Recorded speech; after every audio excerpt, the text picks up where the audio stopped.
Hello, everyone. This is live YouTube, and I'd like to welcome everyone who's here. And I am in the process of connecting with people, talking about the awakening process and anything that I have happening in Australia, Bali, Thailand, and also to to get people to come on over here to YouTube, to start getting the YouTube channel up so I can connect with more people and we can have a lot more fun and discussions.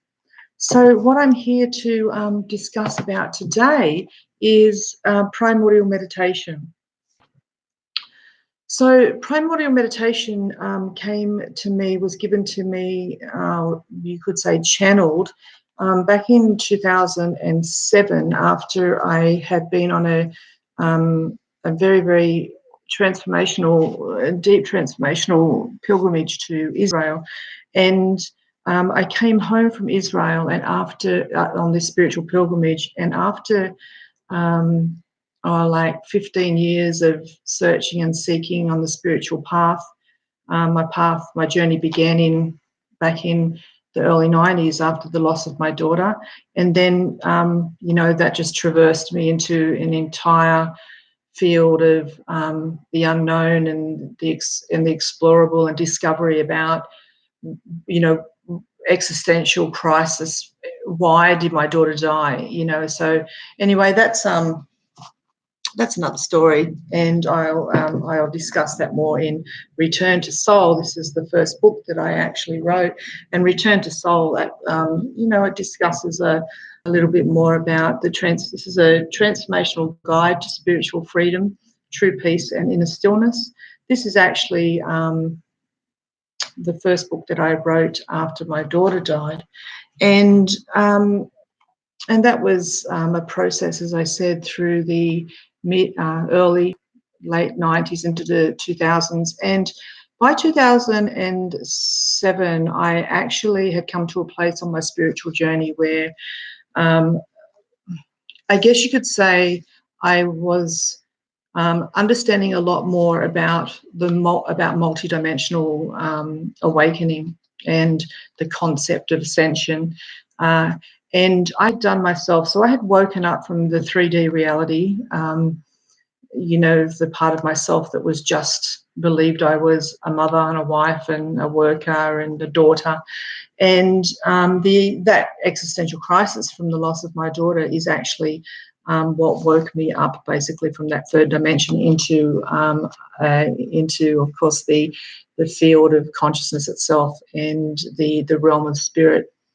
So through the 90s and early 2000s, I did so many modalities. A lot of you know I still do teach Tibetan Grand Masters in Reiki, and I did a lot of work with, as I said, with Tibetan Buddhism and with Kriya Yoga, a lot of energy medicine, and a lot of healing modalities for myself, and of course for me to share with my students.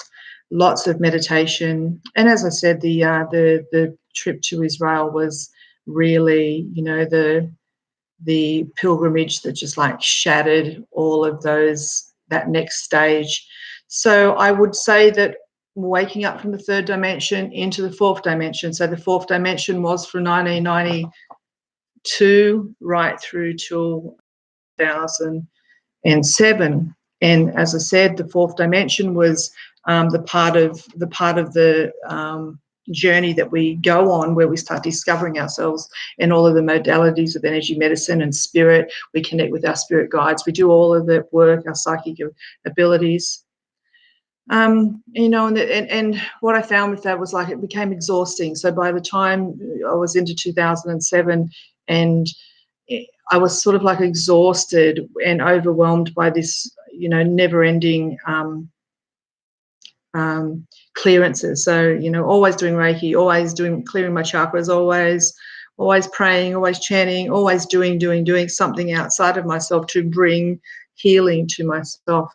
And they were absolutely brilliant, magnificent. And as I said, I still kind of guide people with some of those therapies and modalities today. But in 2007, this big awakening occurred on the mountain of Masada. Again, that is written, you can see that on my webpage, the experience that I had in Masada. I'd previously been guided very, very, very closely by the spirit of my daughter who passed, and also a lot of masters, Sai Baba, Jeshua. I had a lot of really deep connections with the masters, teachers, Ramana Maharishi, and really that's the fourth dimension that I opened up to and had amazing guidance, and give total respect and love to that experience. But anyway, what happens is in the fourth dimension, there's also builds, then a spiritual ego can come in as well. So the ego then goes, oh, this is nice, and then it attaches itself to all the things spiritual that we should do, shouldn't do, can't do, all the things that are going to get us somewhere. They're going to wake us up and get us into enlightenment. And this is where all conspiracy theories arise from as well, like spiritual conspiracy theories. But anyway, that was fun, great time, great. It sort of like was a decade, as I said, from mid 90s through to mid 2000. And then this next occurrence was after, as I said, many, many years of exploration and teachings. And then what happened is, from a place of, as I said, exhaustion, I actually stopped. When I got back from Israel, I actually stopped teaching Reiki. I stopped doing meditation. I stopped doing healings. I stopped everything. I actually, through, as I said, this state of exhaustion, there was still something missing. I felt like there was still something that there was, but I couldn't find it anymore. I couldn't find it in anything anymore. No teachings, no books, no modalities. No masters, no archangels, in all fourth dimension. It was like I had used up every single tiny aspect of the fourth dimension as well, and still felt that there was this tiny thread of the unknown that was waiting for it to be discovered. Anyway, so what happened then when I stopped teaching, and I just moved into a place of doing nothing. I just stopped everything. I was in that place of, what is still, I went back into, it's a little bit like moving back into another dark night of the soul. And this is how I see what's occurred with these multi-dimensions. We wake up with the dark night of the soul from the third dimension, then we wake up same way, fourth dimension, to the dark night of the soul, which is that yearning, that to discover if there is more. And in the more, of course, in the fifth dimensional teachings, it means that there's so much less. There's so much more in what the fifth dimensional teachings are. What that is being able to step fully into unity consciousness, where the wisdom, universal wisdom, or cosmic consciousness, primordial consciousness, that is really fully embodied. It's no longer something that's out there that you have to talk about or think about. The fifth dimensional work is about unity consciousness. It's about embodiment and really anchoring and integrating, maintaining and sustaining the fifth dimensional vibration that we can say is just this purity, this love, joy, just the totality of light and the highest will. It's sort of like it's in this place where the highest will of evolution is occurring, and it is about the transcendence and the ascension, where when we're in the fifth dimension, we're actually stepping in to becoming then a part of the evolutionary process, and we're really conscious that that's what we're here to do. We are here to be a part of the creative principle, the divine God, whatever you call it, and that we are then really, really knowing ourselves as that expansive journey of the divine of consciousness, And so it's very, very freeing and exciting. So in that space of nothing, where there was no more answers, I wasn't expecting it. I wasn't expecting it at all. And I then started getting a lot of downloads, visions. A lot of my connections and a lot of my channeling or teachings or connections have been with, as I said, with in relationship to the masters and teachers. And a lot of that would happen in either deep meditation, in a state of very, very, very deep samadhi, deep meditation, or it would be in when I was asleep, so it would be in the state of lucid dreaming. And so in 2007, when I'd actually packed everything up and decided that, I was still asking that existential question of who am I now beyond the way-shower, beyond the healer, beyond the teacher, beyond the empath, beyond the inner work, beyond the chakras, beyond all of that sort of stuff. Like, who am I now? I seem to be feeling that this expansion was occurring, and it was no longer limited by even the fourth dimensional identifications and relationship. And it was in that space where primordial meditation was actually shared with me, given to me as my journey of unfolding now. And as I said, like, whereabouts from the fifth dimensional understanding are those of us that are waking up to this fifth dimensional aspect of ourselves. Where is it now that we can help wake up humanity from that space? So we have amazing, wonderful teachers still doing all the fourth dimensional work, and now it's time for this waking up, fifth dimensional waking up. And I've been, I'm just really, really honoured and humbled that I've been given this as a tool to help people really, really step fully and deeply, immersing themselves in the fifth dimension, so that you can then like fully integrate it, maintain it, as I said, embody it, and then become that same incredible, powerful, creative principle that where we actually just start just through understanding our presence as that divine being ourselves, we actually can then manifest and create this, continue to create this amazing life. So there's no longer a where you sit back and go, what do I do now? Because it's like, well, what do you want to do now? It's like, you're not sitting back waiting for something else to give you the answers to life. It's like, I am the answer to life. And it takes you through those stages.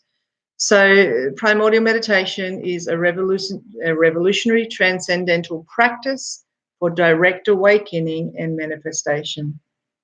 Okay, so direct awakening. This is like what I found with primordial meditation. It's been absolutely awesome, where I've had people that have come in, they've heard the calling, they want to meditate, they want to wake up, and they have been people that have not done any fourth dimensional work. They've gone third dimension, wake up, and then they've gone directly into primordial meditation. And my God, these guys are just literally changing their own world with the snap of a finger. They're incredible, and they're waking up, and they don't need to do all the other stuff, because stepping fully and directly into fifth dimension covers it all. It just wakes up, and it just brings that I am presence, that I am that light, I am that infinite being, and this is who I am. So therefore there's no need to go back and check in on on stuff, the crystals and the healing. Like you can, because that's all part of the tasting, or the love on all dimensions. So of course I encourage people who even come straight directly into fifth dimension to enjoy going back to the fourth dimension, tasting it, and really loving it, and being playful and enjoying it as energy medicine, because it's very important then to always remember themselves as this fifth dimensional being, and to definitely continue to keep their practice up in primordial meditation, which is a meditation on a really real direct experience of awakening to those frequencies. So that's what this book is, upside down. And in book 1 here, I have information about primordial meditation. I have quotes in here by, like Joe Dispenza and some other amazing teachers, Dalai Lama, and which is just, referring back to this amazing opportunity that we have now on the earth. And it's, backed up by evidence, backed up by science, backed up by quantum physics. And therefore now it's something we can just like go, yes, we've got this. So primordial meditation, this is available online at Lulu, and you can get the hard copy, or you can also get the ebook download. I'm thinking that I can connect all this up on YouTube as I go along. Now, what I also have here is that at the big city mind, body and spirit festivals, or even any of the small festivals that are around, I actually help people with what is called the activation. So the primordial meditation DNA activation. I actually give that. That actually is a practice and an activation that brings us into the perfect place for primordial meditation to just sink and to begin with. So you'll find me at this stage at the in October at the Sydney Mind, Body and Spirit Fair. I will be doing the primordial meditation introduction and activation. I'll be doing that on Friday the 18th and Saturday the 19th. And I'll also be there doing some soul sessions as well. I'll be available to, I also do this work, soul readings, soul sessions, to help people kind of, understand where they're at, what's their soul purpose, and to focus on the future of being able to continue with their soul's purpose. I have work online. You can call. I do face-to-face work. I do Skype readings, and so yes, that's what's occurring. I'm in Brisbane in October the 6th and 7th, doing a beautiful one-day workshop. Again, this will be bringing in the primordial meditation activation. It's called One Taste. Love on all levels. So this is the concept, like love on the level of the 3rd dimension, 4th dimension, 5th dimension. So the One Taste, One Day workshop is going to be really, really beautiful. And I have a retreat in New South Wales on the Central Coast on October the 11th, 12th and 13th of October 2019. As I said, if you connect up, once you see this video, then you will be able to connect up with primordial meditation and the retreats that will be continuing. So the retreats are level 3 and 4. The book's level 1 and 2. So your prerequisite for the retreats, which are very, very important to be on retreat to get the most benefit out of the practice, is the prerequisite is to read this book and then to communicate and contact with me, and then we move into the advanced retreat for all the students who are ready to be moving into level 3 and 4. Anyway, so thank you for watching, and please subscribe to my channel and help me grow and help primordial meditation and help me be a part of this evolutionary process of expanding the love on the planet. And by subscribing, of course, you're part of that opportunity, because it allows the YouTube videos to expand more into throughout through the World Wide Web. Anyway, thank you, namaste, and love to you all.